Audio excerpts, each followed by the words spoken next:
Assalamualaikum warahmatullahi wabarakatuh. Halo sahabat Sejuta Kisah. Senang rasanya bisa kembali hadir bersama Anda. Tentunya seperti biasa, kami akan menyuguhkan cerita-cerita misteri yang menarik untuk Anda simak. Dan untuk kesempatan kali ini kami sudah menyiapkan sebuah kisah misteri yang berjudul Titik Balik Jambal Ireng. Panggil saja Dea, seorang ibu dengan wajah cantik yang bersuamikan seorang laki-laki yang usianya lebih muda darinya. Siang itu Reno, suami Dea, sudah bersiap-siap dengan joran pancingnya. Dan selepas adzan zuhur, Reno berpamitan pada Dea untuk pergi memancing di sebuah rawa-rawa yang berada di tepi hutan sawit dan berbatasan dengan sebuah hutan yang cukup lebat. Reno mampir dulu ke rumah Akmal, teman satu kerjanya. Lalu langkah dua sahabat ini berjalan menyusuri hutan hingga sampailah mereka di ujung hutan sawit, dan kedua sahabat ini menerabas semak belukar guna mencapai tepian rawa-rawa. Setelah sampai di tepi rawa-rawa, beberapa saat kemudian ujung-ujung kail yang sudah diberi umpan terlihat memecah ketenangan permukaan air rawa-rawa, dan pelampung di joran mereka tampak tenang mengambang. Sesaat kemudian, satu sambaran menarik pelampung tenggelam.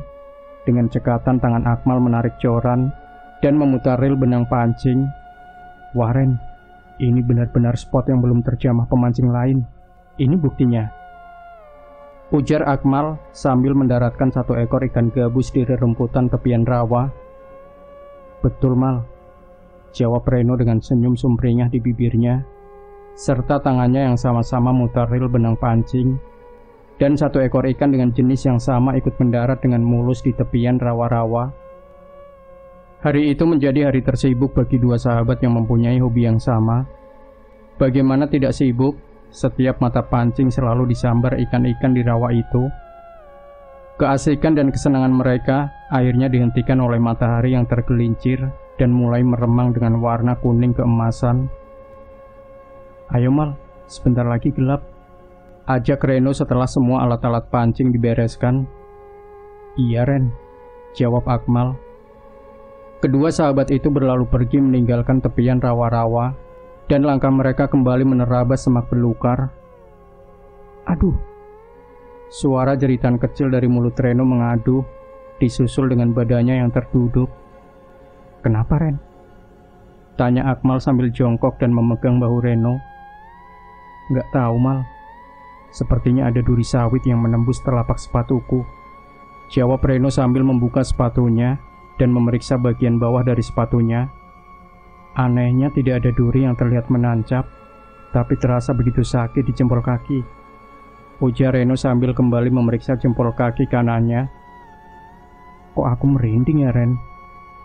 Bisik Akmal sambil memegang tengkuknya.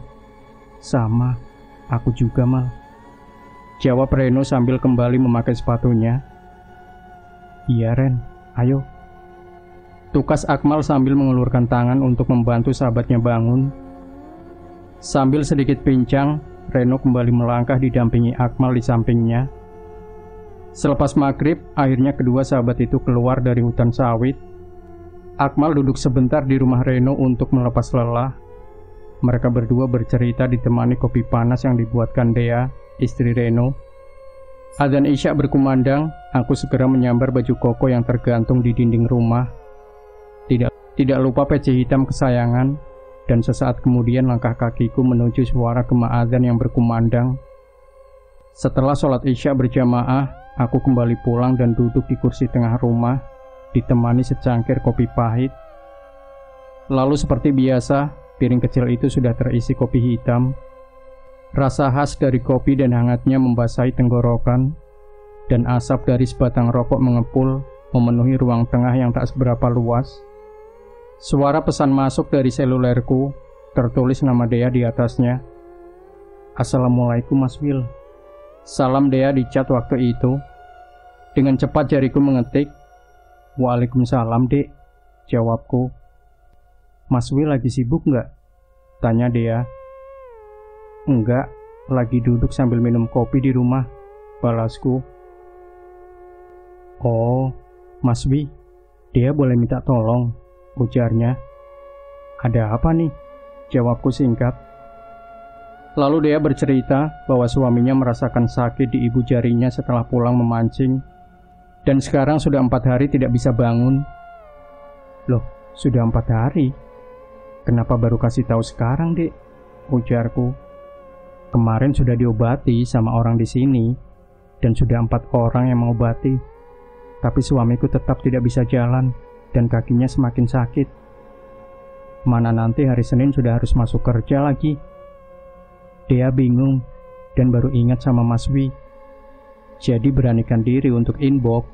Jawab dia dengan tambahan caption menangis di inboxnya. Jawabku. Betul tidak Mas Wi?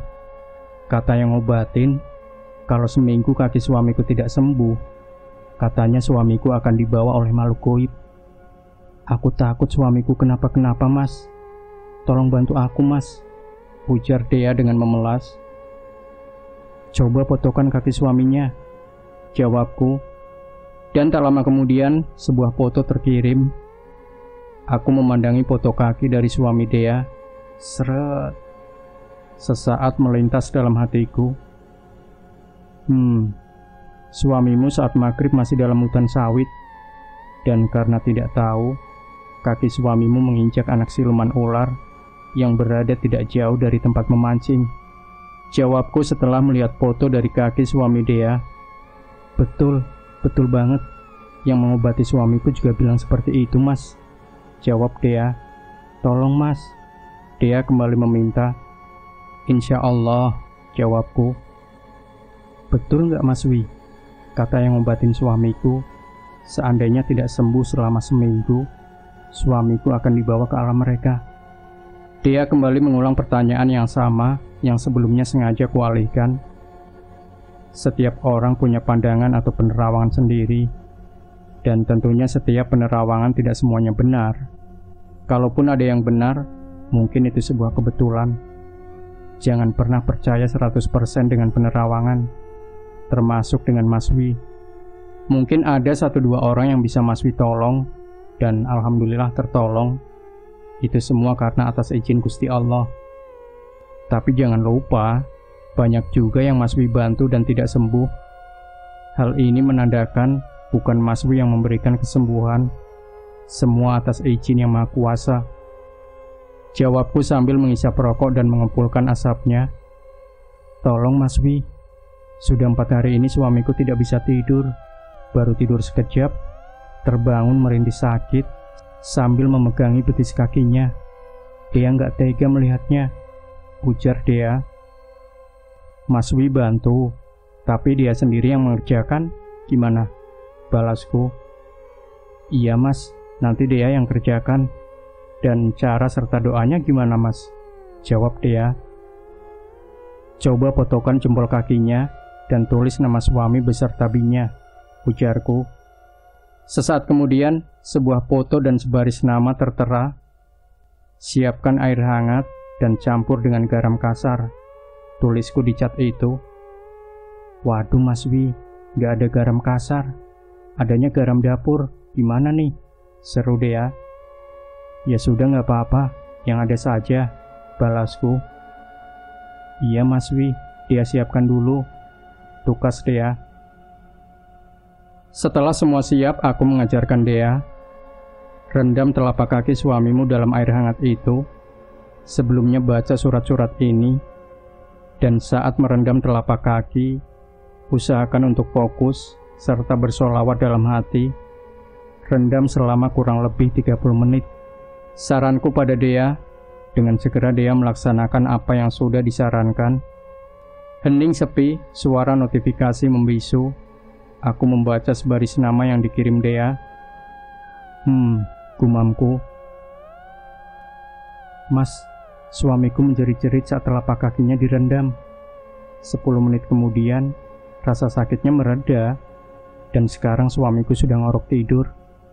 Sebelumnya 4 hari 4 malam gak bisa tidur. Alhamdulillah, terima kasih Mas Wi, ucap Dea. Aku tidak melakukan apa-apa, dia sendiri yang mengerjakan. Berterima kasihlah sama Gusti Allah, jawabku. Iya Mas, Tapi semua perantara Mas Wi, jawab Dea. Sudahlah, jangan dibahas masalah itu. Yang terpenting, sekarang suamimu sudah baikan. Balasan catku kepada Dea, dan malam itu Dea berpamitan untuk tidur selama suaminya sakit, ia pun kurang tidur. Perkenalanku dengan Dea berawal dari beberapa cerita yang kutulis, hingga akhirnya Dea sendiri bercerita bahwa jauh sebelum mengenalku, Dea mengakui bahwa dia sendiri sangat senang dengan dunia yang berbau mistis. Bahkan tidak jarang, banyak juga yang datang kepadanya untuk berobat menyangkut hal-hal mistis. Sebuah kesalahan fatal Dea lakukan, hingga pada akhirnya membuat semua pengetahuan dan kemampuan Dea dalam hal spiritual menghilang secara perlahan-lahan, dan pada akhirnya hilang tanpa bekas. Semua doa-doa lenyap dalam memori ingatannya. Dea bercerita bahwa dia masih bisa merasakan kehadiran dari 3 makhluk astral yang selama ini mengikutinya, tapi mereka seakan tidak ingin dekat dengan Dea kembali. Mas Wi bisa membuat mereka dekat dan kembali pada Dea, tanya Dea waktu itu. Mereka tidak pergi meninggalkan dirimu. Mereka tetap ada, hanya saja mereka mengamatimu dari jauh. Jika saja mereka meninggalkanmu, mungkin saat Dea bercerita tentang kecelakaan yang menimpa dirimu, secara logika tidak masuk akal. Dirimu yang berada di kolong sebuah truk dan terseret dalam jarak yang cukup jauh bisa selamat, sementara kondisi motormu ringsek, tergusur di kolong mobil truk. Semua terjadi atas izin Allah melalui perantara Dewi Bulan dan Panglima Api, serta kakek berjenggot panjang dan berselempang kain putih. Jika ingin mereka kembali dekat denganmu, maka satu hal yang harus dikerjakan, jawabku. Apa itu, Mas? Sela Dea.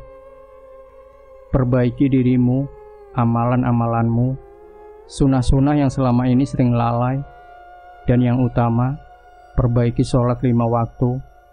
Yang jujur diakui atau tidak, masih banyak bolong-bolong. Insya Allah mereka akan kembali dekat padamu, imbuhku. Jujur, Mas, pernah satu kali Dea mencoba secara batin untuk melihat dan mengungkap Mas Wi dengan batinku. Dan jujur bentengnya kuat, aku kesulitan untuk menembusnya, tukas Dea. Hehehe, Dea, dirimu itu banyak nonton acara Benteng Takashi di TV. Benteng apa? Ada-ada saja. Kalau sedang main catur, aku punya benteng. Emoji senyum ku berikan di chat kepada Dea waktu itu. Jawabku sambil senyum simpul sendiri. Beneran ini Mas Wi, Dea nggak bohong. Saat itu Dea minta pada Panglima Api, juga Dewi Bulan untuk mendatangi Mas Wi. Tapi mereka pulang dengan menggelengkan kepala dan menyampaikan titip salam. Sergah Dea dengan antusias. Ah, salam apa? Toh Mas Wi nggak merasa ketemu dengan mereka. Salam dari mana? Jawabku sambil meneguk kopi hitam. Salamnya memang bukan dari Mas Wi, mereka bilang. Jawab Dea. Lantas, dari siapa? Aku bertanya. Wangsa Direja. Jawab Dea singkat. Waduh, sudahlah. Kalau ngobrol kayak gitu memang susah dan gak nyambung dengan logika. Tukasku dan mengakhiri obrolan malam itu. Pagi-pagi sekali Dea mengabari kalau suaminya sudah bisa berjalan. Meski dengan sedikit meringis menahan sakit, kakinya sudah tidak bengkak lagi. Senyum Dea dan suaminya mengembang, tapi kesehatan Reno hanya berlaku sampai sore. Ketika habis maghrib, sakit kakinya kembali kambuh dan kembali menjerit kesakitan. Mas, tolong, suamiku kambuh lagi, dan sekarang lebih parah dari kemarin, ucap Dea. Aku segera meminta Dea untuk kembali merendam kaki suaminya. Untuk waktu sesaat, Reno bisa tenang. Tapi selepas Isya kembali menjerit kesakitan, Dea kembali panik dan kembali menghubungiku. Baca surah ini. Setiap selesai baca, tiupkan ke ibu jari kaki suaminya, pintaku. Dan aku segera masuk kamar, membaca surah yang ditunjukkan buat Reno. Entah pada putaran keberapa tabih di jari tanganku berputar, rasa kantuk yang datang mengantarkan aku pada satu mimpi. Aku jambal ireng, Mau apa kamu datang kemari? Sergah satu sosok hitam dengan kulit bersisik dan lidah bercabang yang keluar masuk. Dalam mimpi itu, aku tidak menjawab pertanyaan dari jambal ireng yang tengah berjaga di depan pintu masuk. Dari jendela kulihat dia tengah duduk menunggui suaminya yang terbaring di kursi sofa panjang tengah rumah.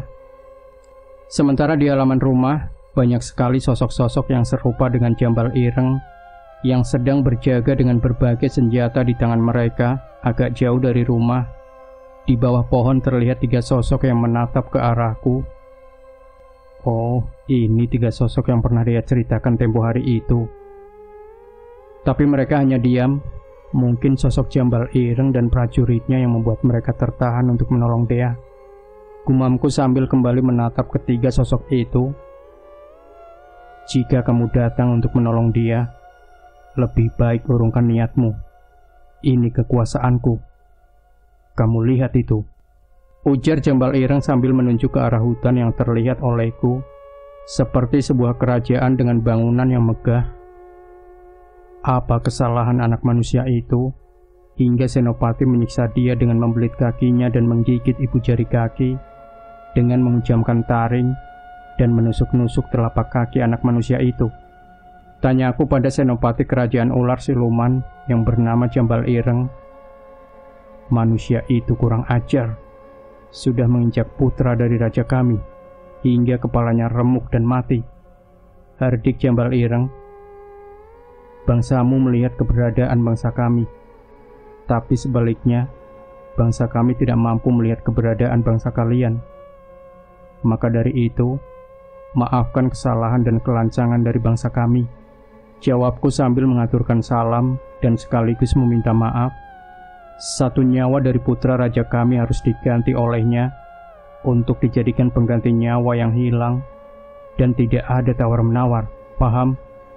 Sergah jambal ireng sambil menjulurkan lidahnya yang bercabang. Sampaikan pada rajamu permohonan maaf dariku yang mewakili anak manusia itu. Sambil menunjuk ke arah Reno yang tengah terbaring. Hai anak manusia, kamu bisa membebaskan dia kalau kamu bisa mengalahkanku dan rajaku. Maka aku dan prajuritku akan menarik diri dari rumah ini. Tukas jambal ireng. Baiklah kalau itu maumu, juga sang raja, ucapku sambil mempersiapkan diri dan memasang kuda-kuda. Aku pasang kuda-kuda sejengkal, telapak kaki beringsut mundur. Bola mata liar mengawasi sekitar serentak beberapa anak buah jambal ireng maju untuk mengurung dengan bersenjatakan tombak, juga pedang. Lidah yang bercabang dengan bola mata hitam menatap bengis. Tarik pasukanmu jambal ireng, ini urusan kita, bukan urusan anak manusia itu. Sebuah seruan terdengar nyaring memecah keheningan, seiring berkelebatnya satu bayangan putih. Sesaat jambal ireng mengalihkan pandangan pada sosok putih yang berkelebat datang. Bola matanya terbelalak dan setengah berseru saat mengenal siapa yang datang. Datuk Putih, seru jambal ireng. Apalagi yang kamu tunggu jambal? Tarik pasukanmu dan biarkan anak manusia itu pergi, ucap kakek berselempang kain putih yang tiada lain Datuk Putih. Sebelum aku menarik pasukanku, apa hubungan Datuk dengan anak manusia di hadapanku ini, juga dengan manusia yang telah menginjak anak dari raja kami, ujar jambal ireng. Semua terjadi atas kehendak ilahi. Manusia terbatas dalam pandangan, tidak seperti bangsa kita yang mampu melihat bangsa mereka. Bukankah anak manusia ini telah meminta kepadamu untuk memaafkan kesalahan dari bangsanya? Aku tidak punya hubungan dengan manusia yang kini berada di hadapanmu, tapi aku tidak akan pernah membiarkan suami dari cucuku yang akan kamu ambil dan kamu bawa sebagai pengganti nyawa anak dari rajamu. Apalagi yang kamu tunggu jambal? Balas Datuk Putih sambil membenahi selempang kain putihnya. Nama besar Datuk Putih cukup harum di dunia lelembut, tapi aku lebih patuh pada rajaku, dan tidak ada alasan bagiku untuk tidak menyingkirkan orang yang hendak membebaskan anak manusia yang akan aku bawa, termasuk dirimu, Datuk. Lantang suara Jambal Ireng sambil mengarahkan telunjuknya ke arah Datuk Putih. Datuk Putih sesaat terdiam, matanya menatap langit. Angin berhembus dingin seakan membawa kabar akan sebuah kematian. Dipalingkannya wajah yang penuh dengan kewibawaan ke arahku seraya berkata, "Pulanglah nak, ini bukan duniamu. Biarkan ini menjadi urusan kakek sebagai leluhur dari Dea sahabatmu. Jangan sampai engkau bertempur dengan mereka. Ini tanah mereka. Ini wilayah kekuasaan mereka. Dan mereka sangat kuat saat berada di tanah kekuasaannya. Atau menepilah. Biarkan ini menjadi urusan kakek." Lembut suara Datuk Putih terdengar. "Baiklah Datuk," jawabku sambil mundur dan menepi menjauhi tubuh Datuk Putih. Prajurit dari pasukan siluman ular kini mengurung Datuk Putih. Terlihat Jambal Ireng berkacak pinggang, suara desisan dan bau amis menyelimuti. Aroma kematian mulai tercium ketika sebuah teriakan menggema. "Serang!" teriak Jambal Ireng. Puluhan prajurit siluman ular serentak maju untuk menyerang Datuk Putih. Datuk Putih tiba-tiba merapatkan kedua telapak tangannya, dan asap putih membungkus tubuhnya. Lalu suara geraman dan auman yang dahsyat terdengar memecah gendang telinga. Asap putih perlahan memudar. Satu sosok harimau dengan belang putih dan terlihat sangat besar mengaum. Sontak tubuh prajurit siluman ular terpental. Datuk Putih adalah sosok harimau Andalas, batinku. Dari tadi harimau hutan sancang ingin keluar. Kenapa kamu menahannya? Suara Datuk Putih jelas terdengar. "Maaf Datuk, dari tadi Wangsa sudah mengabari kalau aku tengah bertemu dengan salah satu harimau Andalas. Salam takdim Datuk," suara batinku membalas. Auman dari harimau putih mampu membuat pasukan siluman ular terpental. Tentu hal ini membuat Jambal Ireng terperangah dan segera mengambil sikap dengan merapal mantra dan terpejam. Wush! Ludah dari Jambal Ireng yang menyerang dan mengarah ke tubuh Datuk Putih. Dengan sedikit gerakan, Datuk Putih berpindah tempat mengelak. Bluar! Ludah dari Jambal Ireng mengenai sebongkah batu besar hingga hancur lebur. Serangan ludah berikutnya disambut auman dari Datuk Putih. Tak ayal dua kekuatan beradu menimbulkan sebuah dentuman dahsyat. "Pulanglah anak manusia. Besok lusa, anak cucuku akan membutuhkan dirimu," ujar Dewi Bulan yang diiyakan dengan anggukan kepala Panglima Api. "Baiklah kalau begitu. Aku tidak akan mencampuri para leluhur di sini. Apakah Sang Dewi dan Panglima Api akan turun tangan bersama Datuk Putih?" tanya aku. "Ada saatnya kami berdua turun tangan membantu Datuk Putih. Untuk saat ini, Datuk masih bisa menangani," cetus Panglima Api. "Saya permisi undur diri, sampaikan salam takdim buat Datuk Putih," jawabku, dan tak lama kemudian tubuhku seakan tersedot sebuah pusaran yang begitu gelap. Senja mulai meremang, kicau-kicau burung riuh di atas pohon akasia, kepak gagak beriring pulang. Sementara satu dua kelelawar mulai riang menyambut malam memecah hitam, berkelebat seiring surya perkasa hilang ditelan gelap malam. Seperti biasa, selepas isya, secangkir kopi hitam menemani di atas meja kayu yang terletak di bawah jendela. Hisapan pertama sebatang rokok mengepulkan asap, cairan kopi hitam panas memenuhi piring kecil. Seruputan mengalir membasahi tenggorokan terasa hangat. Ternyata bahagia itu sederhana. Meski hanya secangkir kopi dan selalu mensyukuri apa yang telah kita nikmati. "Mas, tolong dibantu. Suami saya besok harus kerja. Sementara saat ini kakinya masih sakit. Dia takut kalau besok tidak masuk kerja, bisa di-out dari tempat kerja," ujar dia dalam ketikan yang masuk dalam inbox. Rendam kembali telapak kaki suaminya dan bacalah ayat ini. Setelah merendam kaki, lalu tiupkan ke ibu jari kaki suaminya. Insya Allah malam ini bisa istirahat dan tidur. Kalau suaminya tidur, usahakan dia jangan tidur.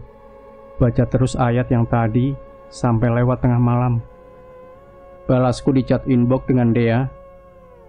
Iya mas, terima kasih, balas Dea. Pagi-pagi sekali Dea mengabari bahwa suaminya sudah berangkat kerja, meski harus berjalan sambil menahan rasa sakit. Gimana ya mas, kalau rasa sakit di kaki suami Dea kambuh saat kerja? Dea sangat khawatir mas. Kalau saat kerja kakinya terasa kambuh dan sakit lagi, kasih tahu suaminya untuk membaca doa Nurbuat dan ayat kursi. Setelah selesai membaca itu, ludahi kaki suaminya, tapi ini bersifat sementara. Sampai nanti sore saat pulang kerja, kalau sudah masuk waktu malam, rasa sakit itu akan kembali datang dan sangat menyiksa tubuh suami Dea, ujarku. Mas, apa nggak bisa transfer doa untuk suamiku nanti malam? Ujar Dea. Mas nggak bisa apa-apa, tapi nanti malam mas coba untuk transfer doa. Siapkan saja air dalam gelas, jawabku dan mengakhiri percakapan pagi itu. Selepas sholat maghrib, Dea mengirimkan foto segelas air. Aku mencoba untuk mengirim doa dalam media foto segelas air dan meminta Dea untuk meminumkan selepas azan Isya. Seminggu sudah berlalu, sakit yang dialami suami Dea selalu kambuh menjelang maghrib. Sampai subuh baru bisa memejamkan mata. Aku tidak bisa berbuat banyak untuk membantu Dea. Aku yakin 3 sosok astral dari leluhur Dea masih bertarung dengan Jambal Ireng dan pasukannya. Datuk Putih sendiri meminta kepadaku untuk tidak masuk dalam urusan mereka. Tapi aku yakin Datuk Putih pasti bisa menyelamatkan suami Dea dari genggaman Jambal Ireng. Gimana kabar Dea dan suami? Tanyaku pada malam itu. Alhamdulillah, Dea dan suami sehat, jawab Dea. Alhamdulillah kalau sehat. Ngomong-ngomong, gimana ceritanya suami Dea sembuh? Tanyaku. Jujur mas, Dea waktu itu sudah pasrah dengan kondisi suami. Sementara Dea hanya berdoa dan mendawamkan doa yang Mas Wi berikan. Hingga satu malam Dea bermimpi bertemu dengan Datuk Putih. Dan dalam mimpi itu, Datuk Putih meminta Dea untuk mengambil setangkai bunga yang tumbuh di tepi rawa, tempat di mana suami Dea mancing. Dan keesokan harinya, Dea dan Akmal mendatangi tepian rawa, serta melihat setangkai bunga yang warna dan bentuknya sama persis dengan yang ditunjukkan oleh Datuk Putih dalam mimpi. Hanya dengan menyambitkan tangkai bunga itu di kaki dan ibu jarinya, alhamdulillah suami berangsur sembuh. Terima kasih banyak mas, tulis Dea. Saya tidak melakukan apa-apa. Rasa terima kasih itu selayaknya kepada Gusti Allah, jawabku. Dari dulu seperti itu terus, intinya terima kasih, balas Dea. Selepas hari raya, Dea kembali menghubungi. Mas, tolong Dea ngobati orang yang diganggu penghuni sumur tua. Dia nggak terima, Dea usir. Sekarang Dea merasakan ada 3 makhluk astral yang menyerang Dea. Dea harus gimana mas? Ujar Dea.